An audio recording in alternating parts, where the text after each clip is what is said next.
ये तो लगभग हर विधानसभा तक पन्ना प्रमुख का काम हम पूर्ण कर चुके हैं। मुझे लगता है कि इस लोकसभा में हम सबसे आगे हैं। चुनाव आता है तो वी आर फुल्ली प्रिपेयर्ड, हम पूरी तरह से तैयार हैं। पन्ना प्रमुख की बात हो रही है, मैं एक आखिरी सवाल है आपसे, मतलब मेरा ये दो पॉलिटिकल पार्टियों के बयान को जरूर मैं आपसे पूछना चाहूंगा, बतौर प्रदेश अध्यक्ष आपके सामने आना चाहिए। आम आदमी पार्टी वाले कहते हैं कि बीजेपी के जितने पन्ने बन जाए पन्ने फाड़ देंगे, ये शब्द इस्तेमाल किया जाता है। कांग्रेस की तरफ से कहा जाता है कि वो पन्ने पे ही रह जाएंगे और हम घर घर तक पहुंच चुके हैं।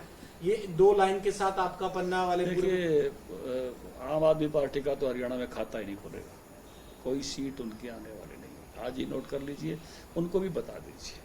दावे के साथ बिल्कुल दावे के साथ कह रहा हूँ, जो लोग हरियाणा के पीने के पानी के रास्ते में बाधा हैं, सर्वोच्च न्यायालय ने इतनी क्लैरिटी के साथ कहा कि भाखड़ा की जो मेन नहर है, मुख्य कैनाल है, मेन ब्रांच नहर उसको कहते हैं, वो 60 साल पुरानी हो गई है। हरियाणा में 2000 क्यूसेस पानी की पीने का पानी लगता है और दिल्ली में 1050 क्यूसेस पीने का पानी लगता है।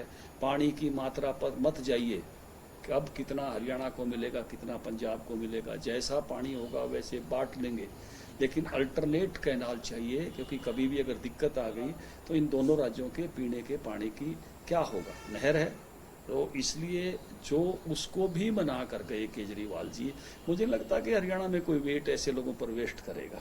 तो किसी भी प्रकार का हरियाणा में आपने आदमपुर चुनाव में देख लिया, बाकी भी जो चुनाव इस बीच में इनमें देख लिया, इनका कहीं कोई खाता खुलने वाला नहीं है। तो इसलिए और दूसरा कांग्रेस, देखिए 2 दिन पहले मैं बयान देखा था मैंने दीपेंद्र हुड्डा का, उन्होंने कहा पन्ना प्रमुख थे तो बीजेपी के लोग क्यों हार गए। तो मैं पूछना चाहता हूँ, ये बाबू बेटा क्यों हार गए? इसलिए तो घर घर जा रहे थे, दोनों की हार हुई और ऐसी हार हुई कि जबरदस्त। तो इसलिए, और दूसरी बात मैं और भी कहना चाहता हूँ कि पिछली बार हमारे पन्ना प्रमुख नहीं थे, पिछली बार हम बूथ तक जाने का हमने प्रयास किया था, त्रिदेव तक जाने का प्रयास किया था, लेकिन इस बार जो मैं ऑर्गेनाइजेशन खड़ा कर रहा हूँ गुजरात की तर्ज पर, तो किसी भी प्रकार के, एक मोटी बात मैं कहना चाहता हूँ मीडिया के सामने, केवल नैरेटिव के आधार पर हरियाणा का चुनाव इस बार नहीं होगा। कांग्रेस और आम आदमी पार्टी या बाकी पार्टियों का तरीका यही रहता है कि एक नैरेटिव खड़ा करो, एक बात को चला दो और उस बात के आधार पर जो है वोट बनाने का प्रयास करो। लेकिन जब आप सोचिए हर पन्ने पन्ने तक मेरा वर्कर खड़ा होगा और उस बात का जवाब या उस बात का काट या उस नैरेटिव को तोड़ने में हमको 5 मिनट भी नहीं लगेंगे। इसलिए ये जो गलतफहमी है वर्षों वर्षों से, कुछ पार्टियों को पहले ऐसा ही था, नैरेटिव खड़े होते थे, इंदिरा गांधी कहती थी गरीबी हटाओ और बोला विपक्ष कहता है इंदिरा हटाओ, क्या होना चाहिए। ऐसे कोई अनंतपुर साहब प्रस्ताव पर कभी चुनाव जीत गए, कभी सिंपैथी पे जीत गए कि इंदिरा जी मर गई, राजीव जी मर गए। तो केवल इन बातों पर जो चुनाव चलते थे, अब उसमें बहुत परिवर्तन आए हैं।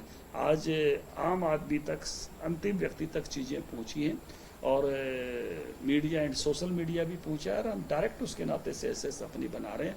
तो किसी को ये गलत फहमी है तो उसमें ना रहे, अपनी खुबात करे, अगर थोड़ा बहुत उन पार्टियों को अपनी जगह बनाकर रखनी है तो इसलिए खाली नैरेटिव के आधार पर चुनाव नहीं होंगे।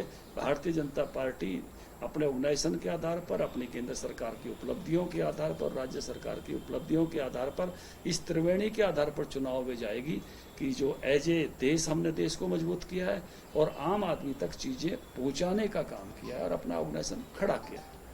हमसे जुड़े रहने के लिए हमारे YouTube चैनल को सब्सक्राइब करें और नई वीडियो की नोटिफिकेशन के लिए बेल आइकॉन को दबाएं। अगर आप ये वीडियो Facebook पर देख रहे हैं तो लाइक जरूर करें और ज्यादा से ज्यादा शेयर करें। धन्यवाद।